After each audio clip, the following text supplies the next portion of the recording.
Hey, CJN podcast listeners, Michael Freeman here, executive producer. I wanted to share that the CJN has earned 6 Simon Rockhour Awards this month, the Jewish Pulitzers, as some folks call them. We took home awards for magazine writing and design, and for feature stories on a Holocaust music project, BDS on Canadian campuses, and 4 women who discovered they were sisters in their golden years, thanks to 23andMe.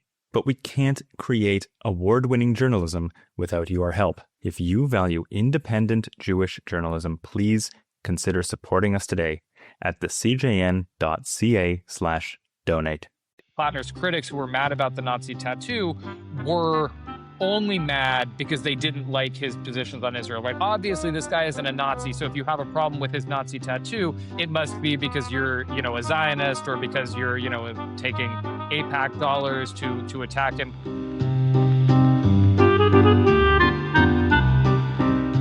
You're listening to The Jewish Angle, a podcast from the Canadian Jewish News. I'm your host, Phoebe Maltz Bovy. It will stun you to learn that I am both Jewish and a woman. As a woman, I should be relieved to see that Maine Senate candidate Graham Platner, being credibly accused of rape, has demolished his political prospects, at least in this race, at least while running as a Democrat. And I am, to a point.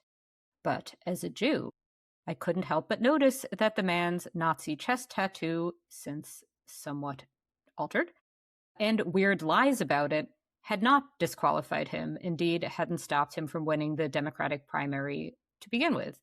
It's almost as if there are more women than Jews in the electorate. Could be. Studies have to investigate. To help make sense of this strange moment, this strange candidate, a Democratic golden boy who wasn't, I'm grateful to have back on Arno Rosenfeld. Arno is a reporter covering antisemitism for The Forward, who will soon be starting as Haaretz's Washington correspondent. Arno, welcome back to The Jewish Angle. Thanks so much for having me. So let's start with the Rorschach test, that is that Totenkopf or whatever. Let's start with the Nazi chest tattoo thing. Does anybody, or more to the point, does anybody reasonable actually believe that this means he is or was a Nazi? Is that something people actually think? Because my social media is filled with people saying, of course he's not a Nazi, it just means blah, blah, blah. Yeah, I haven't seen much that suggests that he, or at least that his contemporary politics, and even, so to go back, there's so many scandals with Platner, it's a little bit tricky to keep track of. But the Nazi tattoo came out some months ago, as did old Reddit posts from an account belonging to Platner, in which he made various sort of offensive comments toward minority groups, referring to rape allegations in the military, other things like that. But none of that content, which again, at the time he was posting it, would have been, anonymous, online, edgy content, was of the neo-Nazi variety. So I don't think that many people have looked at the tattoo and said, this means he is a neo-Nazi, and you're like electing a secret neo-Nazi to the Senate. I think the concern was much more that anyone who would think that it is okay to get a Nazi tattoo or to keep a Nazi tattoo, assuming that it's true that maybe they didn't realize when they first got it that that's what it represented, that judgment was so poor as to be disqualifying. I think there's also a category of person who is not a Nazi or neo-Nazi, but who has some admiration for the Nazis or for the Nazis. You find this sometimes with like military, generally white male military buffs. Although not only, I mean, the Nazis have admirers around the world where they say, well, of course you have to recognize that, they had these really fantastic tactics. And, Hitler, obviously, I don't agree with, the stuff that he said, but he was such a powerful leader and he really helped the German people. And so I think the concern was more that he was too sympathetic to, or like okay with Nazi iconography or Nazi symbolism, not that he himself was a Nazi, per se. Right. It seems like these kind of, I guess, second order things like the significance of the Democratic Party overlooking a Nazi tattoo, the significance of Platner himself having seemingly lied about what he knew, when he knew, like saying he didn't know what he had on his chest, and then accounts coming out saying that he absolutely did know this. That seemed to be what I saw as kind of the mark on his character. And then it's this weird thing, like, I don't know if you've seen this online where a lot of people are saying, like, unlike those fools, I think this reasonable thing. And like, I have had trouble finding the fools. I have had trouble finding the people who actually think Platner's tattoo made him a Nazi. I've just seen a lot of people saying, unlike those other people, get that it doesn't mean that. However, here's where I'm going to be the fool. The tattoo itself just seems like bad judgment, and the sort of lying stuff associated with it doesn't seem great. When you put it, though, in conjunction with anti-Israel positions, which, again, in and of themselves could mean any number of things, and edgelord posting, and his kind of positioning as this real American, sort of scare quotes in like the Sarah Palin sense, when you put all of these things together, does that change anything? Does it give it a different sort of valence? I think that it was almost it's not quite to say the reverse, but I think that the fact that he staked out these pro-Palestinian positions, these positions opposed to Israel on the campaign trail, almost like reverse engineered sympathy for his campaign among people who would otherwise be horrified by Nazi tattoos. Because it's not as if the only people who are bothered by Nazi iconography are Jews. I mean, typically a lot of the left would be horrified and upset. And there are Trump administration officials, there's a Trump administration official who has Panzer, the German tank unit tattooed on his arm, that people were very upset about, and not, frankly, primarily Jews. I don't know the exact breakdown, but that was something that a lot of people found alarming. And so I think that Platner sort of, had a political platform that allowed him to curry sympathy with people who would otherwise find the edgelord posting, the Nazi tattoo, to be disqualifying. And people convinced themselves that the people who were mad about the Platner's critics who were mad about the Nazi tattoo were only mad because they didn't like his positions on Israel, right? Obviously, this guy isn't a Nazi, so if you have a problem with his Nazi tattoo, it must be because you're, a Zionist, or because you're, taking AIPAC dollars to attack him, or what have you. The interesting thing is that, and I saw some commentary about this in light of the poll that showed that Zoran Mamdani has significantly higher favorability ratings among American Jews than Benjamin Netanyahu does. And people were saying, the Jewish establishment poured so much more energy into demonizing Mamdani than they did into demonizing Platner. And I think that was for a few reasons.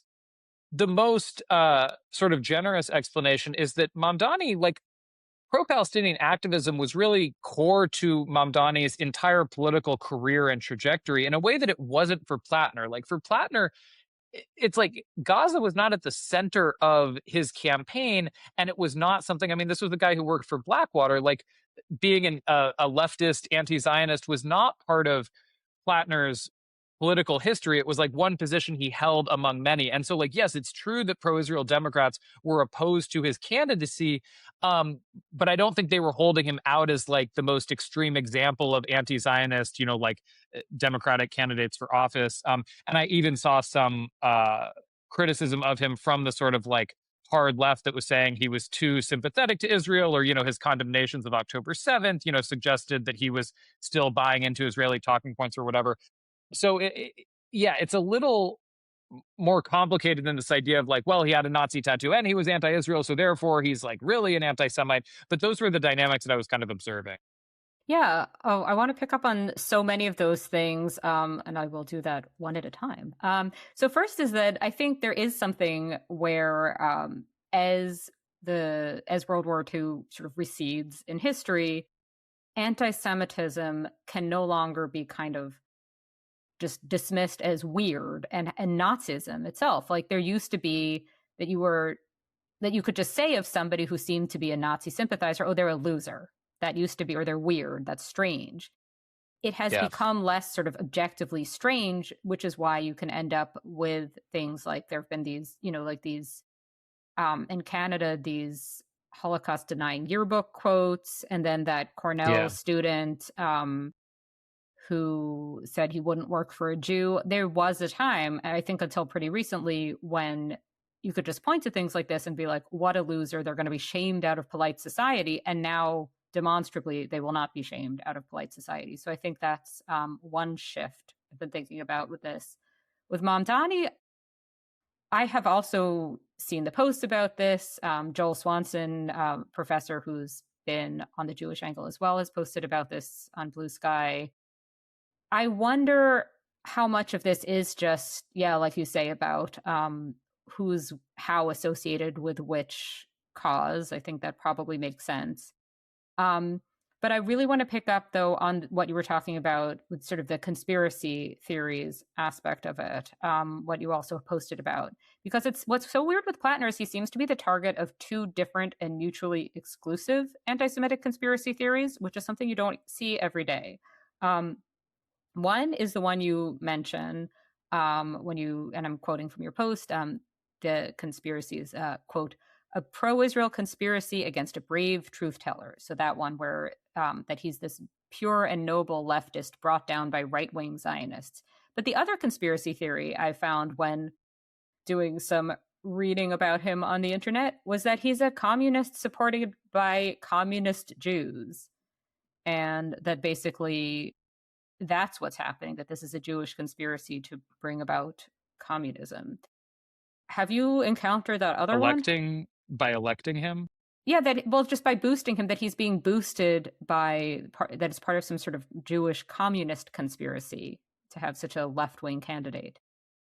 I have not encountered that directly. I don't spend as much time on X/Twitter as I used to, and I think that that's where some of the more classic, but I mean, that's very classic, right? Any time you have a especially left-wing candidate, someone out there will be accusing, Jewish Bolsheviks of being behind it. But no, I had not seen that as much as I had seen, and what I was referencing, that came about after the first, the New York Times wrote an article that was slightly, being a journalist and inside of, the reporting process, you could sort of tell that they were kind of couching things, right? Because the article that they published like a month or so ago was that women who knew him described alarming behavior, right? And you kind of, in general, with the headline, you try to go for as strong of an allegation as the reporting can substantiate. So it wasn't that he had assaulted people physically, even though there was sort of an assault claim in the article. It wasn't sexual assault. It wasn't explicitly sexual harassment. It was sort of like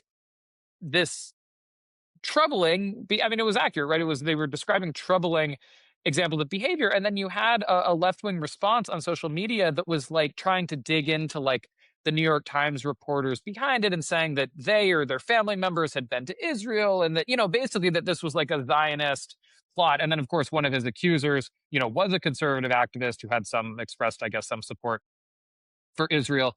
So that's what I had seen and in some respects, I think that's a little bit more pernicious because in my mind, it doesn't surprise me that people on the far right would be accusing Jews of fomenting communism. That's kind of old hat. But this new notion that like we can write off, it's like a permission slip to write off any allegations. All you have to do is come out against Israel. And in some respects, the more vociferously that you come out against Israel, the stronger your defense is, because then you can act as though you're just being martyred. And it's like, well, all of these allegations are only coming about because I dared to stand up to, the Zionist lobby, which is, again, not, Platner has not used this language explicitly, but, many of his supporters have come very close to saying that this is all AIPAC engineered. And so the danger there, right, is if you're on the left, if you're a man on the left who maybe has a checkered history with women mistreating them in one way or another, and you think that might come out when you run for office, all the better to stake yourself as far out to the left as you can and position yourself in opposition to the establishment, and then just write off all of the establishment's opposition to you as based on that rather than any substantive critique. And I think that it is, because the question is, right, the Democratic establishment was absolutely opposed to Platner for a variety of reasons, in part because they wanted Janet Mills, the governor, to win the nomination. that's all real. I mean, that's not a conspiracy. He was not their favored candidate. And some people have focused on that. Some people have gotten mad at the DSCC and, the official arms of the Democratic Party. But that's not quite as compelling as being upset about AIPAC or about Israel. It's like, because I think that those institutions are so much more tied to these broader conspiracies that if you can act as though they are your enemies, that may gain more traction with supporters. And certainly in Platner's case, it appears that works. So I think that's why I keyed in more on one of these than the other. No, that makes sense. Just for the record, where do Platner's views about Israel fall with respect to the current Democratic Party? Because things have shifted quite a bit. Yeah, I mean, I think his views are largely in line with the Democratic electorate, certainly the primary electorate, like consistent Democratic voters, but they remain far to the left of the party establishment. And I think that's one of the big problems that the Democrats are facing, which is that, the conventional wisdom, right, is that voters don't vote based on foreign policy. And that's largely been borne out, in elections. Foreign policy is kind of at the bottom of the list. When you had Vietnam, like when you had the draft or things that were impinging on domestic politics, it did impact that, but nobody's really voting based on trade policy, even though people, when you poll them, they might have strong feelings. So that was the conventional wisdom for a long time, and that it was kind of okay if Democratic leadership was to the right of their voters on, Middle East stuff, because that didn't determine elections. But we saw, and this, there was polling after Mamdani won the primary in New York that showed that Gaza had become a kind of litmus test for authenticity. And so it wasn't necessarily that Gaza was at the top of people still say healthcare, the economy, healthcare, immigration to some extent. These are still the issues that top voters' concerns. It's not Israel, but it was almost viewed as like a litmus test that if you still express the sort of standard pro-Israel Democratic talking points, you were viewed as inauthentic on all of these other sort of things. And so, if you're a pro-Israel Democrat and you have a stump speech about making healthcare more affordable, people are going to say, well, I'm not sure if you're really credible on healthcare because you're feeding me all this BS about Israel. Whereas, it opened a lane for people like Platner to come in and say, well, I'm going to tell you the truth about Israel, and it's the truth. I'm repeating things back to you that you already believe, that Israel's committing genocide, that, we need to have an anti-war foreign policy, whatever the case may be. And so when I tell you about healthcare, you're now going to believe that I'm credible on that. And then you add this extra layer of defense that because I've established my credibility with you, I'm going to get a pass on these various scandals that if you were coming from, quote unquote, corporate or mainstream Democrat would be obviously disqualifying. And we've seen this happen a few years ago. Cal Cunningham, who was running as a mainstream kind of moderate Democrat in North Carolina, had I believe it was an infidelity scandal, something along those lines. And, he was basically, forced out of the race, I believe. I forget the exact conclusion to that race, but that was viewed as disqualifying for a moderate Democrat, whereas for someone who's positioned themselves as the truth teller, you get a pass. So I think that he is aligned with the voting base, but to the left of party leadership, if that makes sense. It does. I think the authenticity thing is so fascinating and concerning in that there really does seem to be this thing where authenticity and gentileness, or a certain type of white male gentileness at least, get very linked up, which kind of brings me to my next question, which is more of a me being galaxy brained than a question, possibly. So bear with me. But Maurice Katz, a progressive political strategist, and Bernie Sanders have been among Platner's big boosters. So it's not that Platner himself has had no Jewish supporters, right?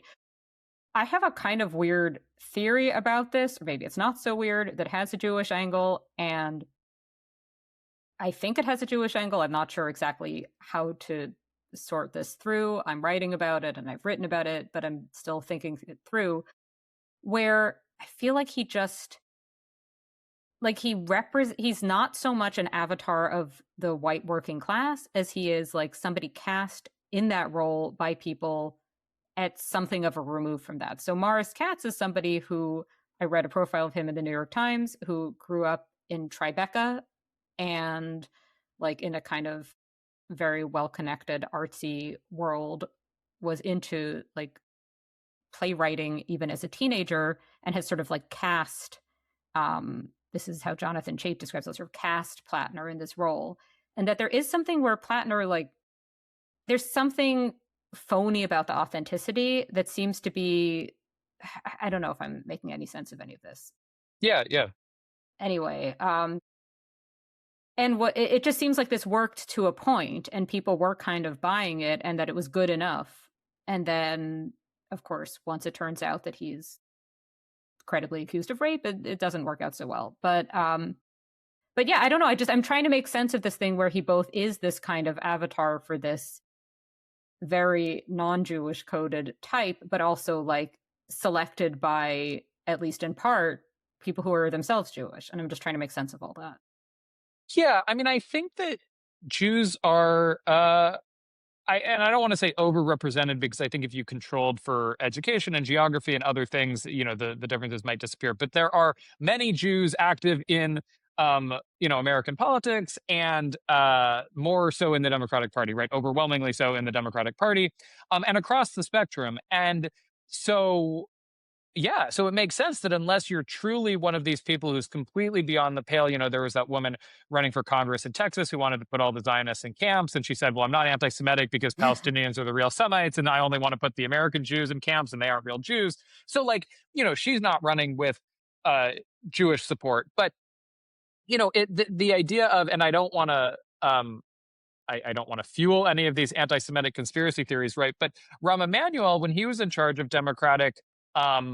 recruiting Democratic candidates some 20 odd years ago, had this strategy of looking for, there was this notion during the Bush administration that what Democrats needed were Democratic veterans. So it was sort of like white male veteran candidates. And that's what was going to work in purple districts. And so it was similarly like, well, I'm not I'm not referring to Emmanuel specifically, but like for the people recruiting these candidates, it's like, well, I'm not a veteran living in rural Ohio, but we're going to find a veteran in rural Ohio, and that'll get all those, country voters to come around to our side. And so, right, to some extent, I think you also have, and that was from the more moderate, wing of the party that included many Jewish strategists and whatnot. And so, yeah, the progressive wing of the party also has many Jewish strategists, and they're also looking for, who's a candidate that's going to resonate with our audience.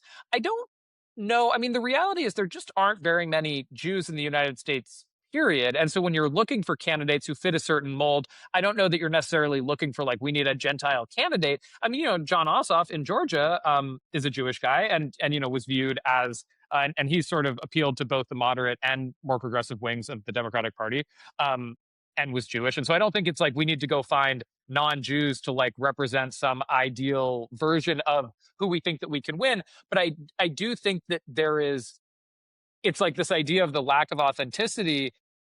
Both sides throw these accusations around. And I think the reality is everyone's looking for a candidate whose message they think will resonate. And there's a lot of typecasting involved in that.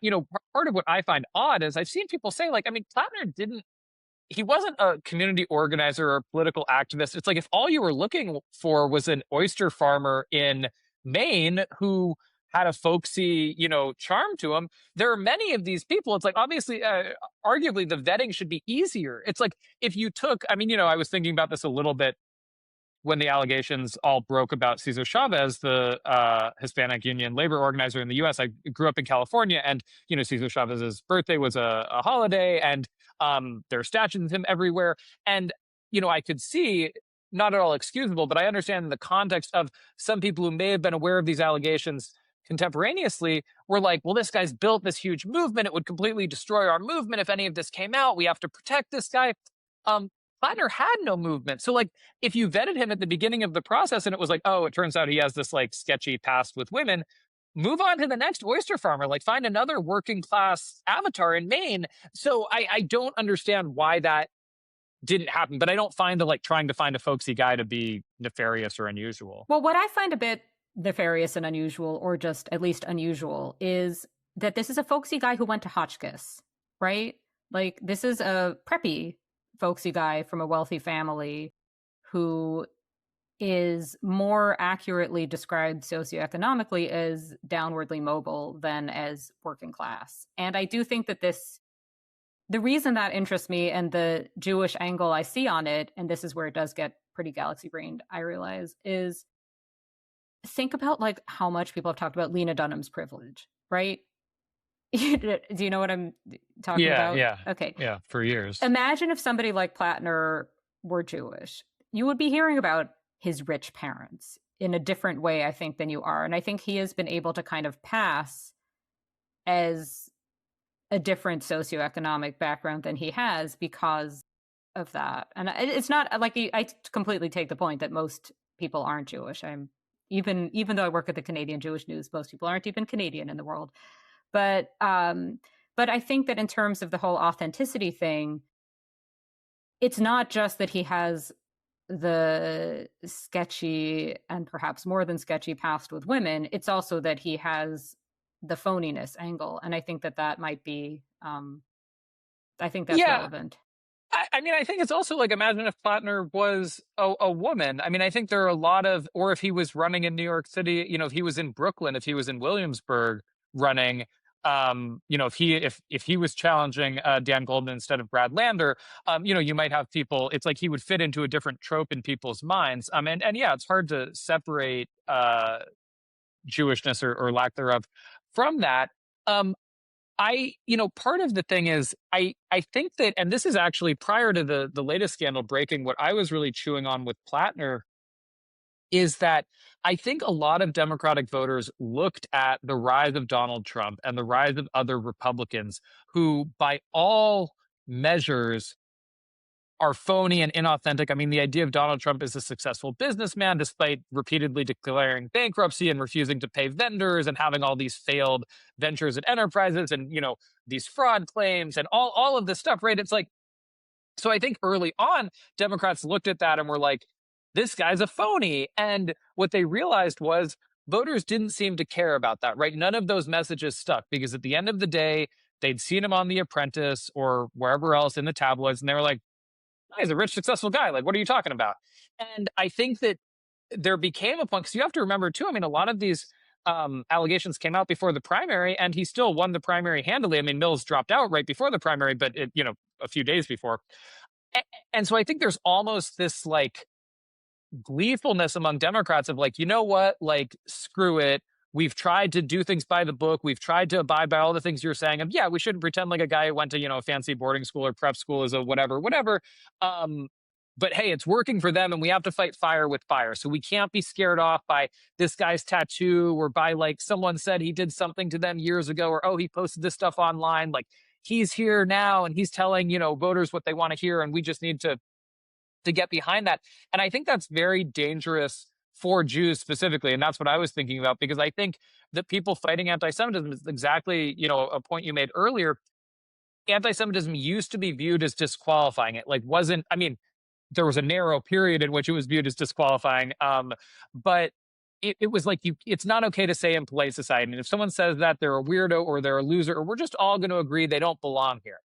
And that ceased to be true first in the Republican Party. Donald Trump was running around in 2016, saying these kind of backhanded, like, when he would address the Republican Jewish groups, he'd say, oh, I'm in a room of you guys are all such shrewd deal makers. And it was like, well, that's not an okay thing to say. But apparently it was, right? Because he won. And so I think that now if we're reaching a point where anti-Semitism is not disqualifying in the Democratic Party, and I don't want to overstate it, I think it can still be disqualifying in certain areas, but this idea that like, we shouldn't have to abide by the rules of polite society anymore either, because look where it's gotten us, is a very perilous place for, a minority group like Jews who are not viewed as fully within the left-wing coalition, who are also not really accepted by, there's this sort of like conditional alliance on the right.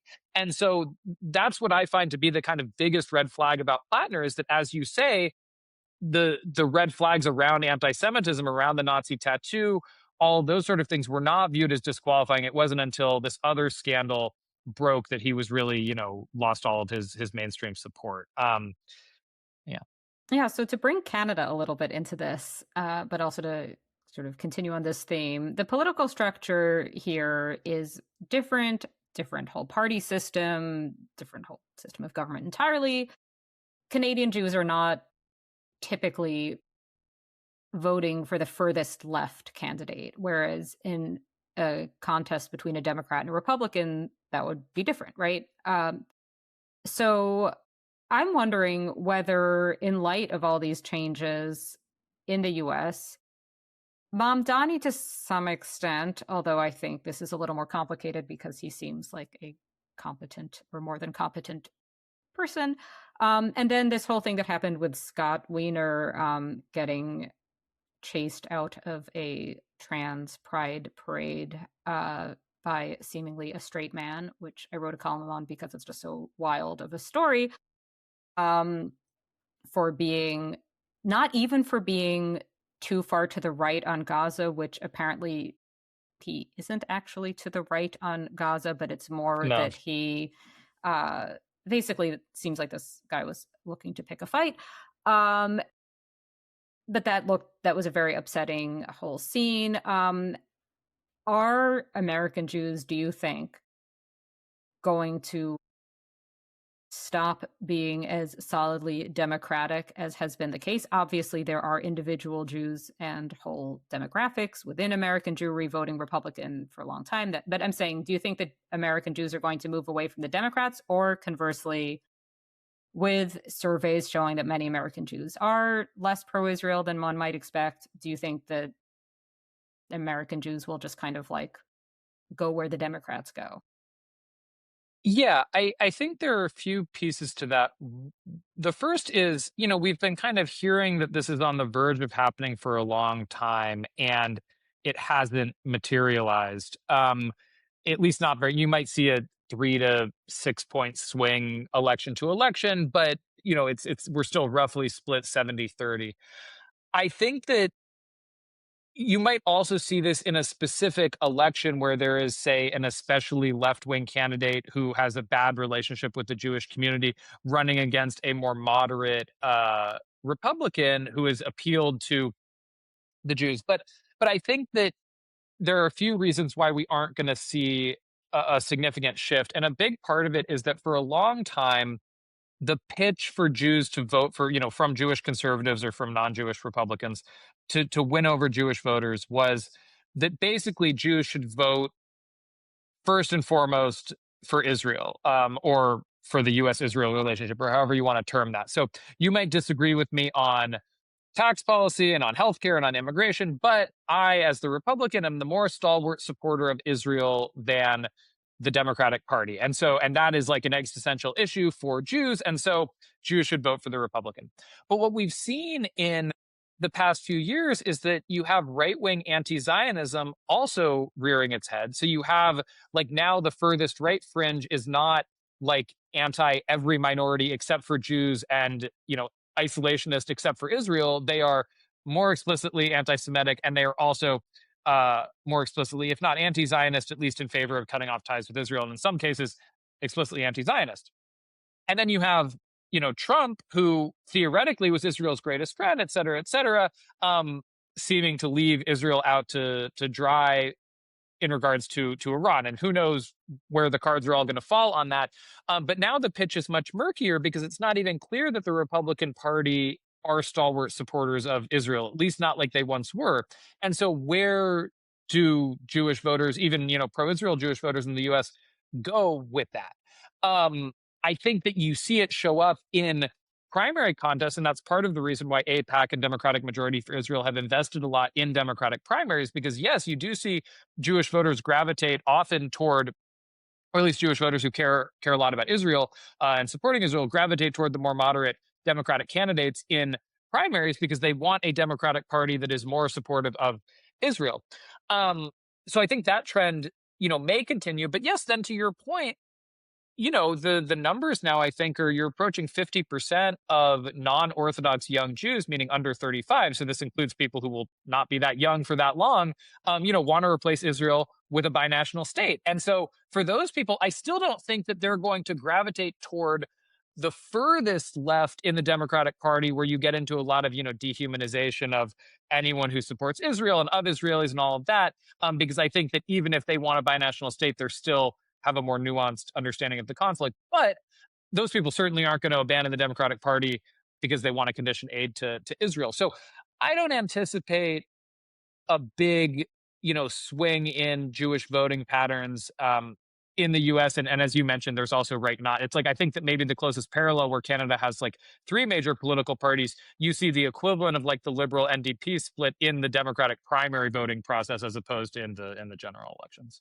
That makes sense. I have many things I want to ask, but in the interest of time, I will ask you only one more, which is, what do you think is next for Platner himself? Because he seems like somebody who could go in any number of directions, and I'm curious which direction you would predict.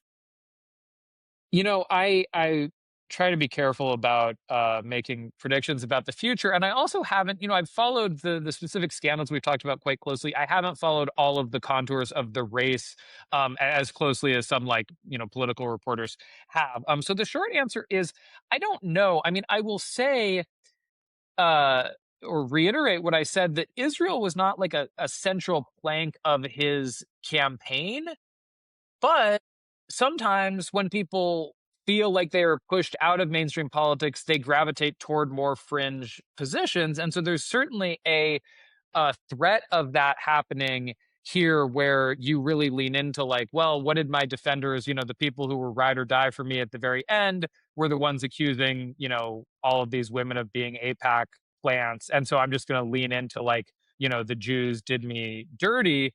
So that's possible. I mean, but it's also entirely possible that he wouldn't. I mean, I wouldn't say that he's given an indication that that's the direction he would go. It's just something that we've seen happen in the past. He may just recede from the political landscape. I mean, I will say, like, I did see a lot of his quasi defenders, going back to, again, the fact that he was a Blackwater mercenary in Iraq, the fact that he'd posted this stuff on Reddit, the Nazi tattoo. There were a lot of people who were not all that gung-ho for him. It was sort of conditional in their support. Like, they were like, well, we like his platform. At the end of the day, that's what matters. They're running a very old, moderate Democrat against him.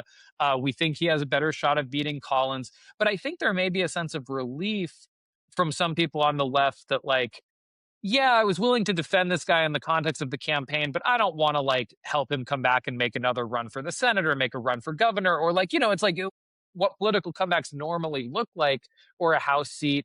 The people would just be glad to be gone with him or be done with him. So he may just fade out. Maine is also obviously just like not a center of national politics in the US. And so unlike someone who's like hanging around in New York or LA or Chicago, like there are less opportunities for him to plug in.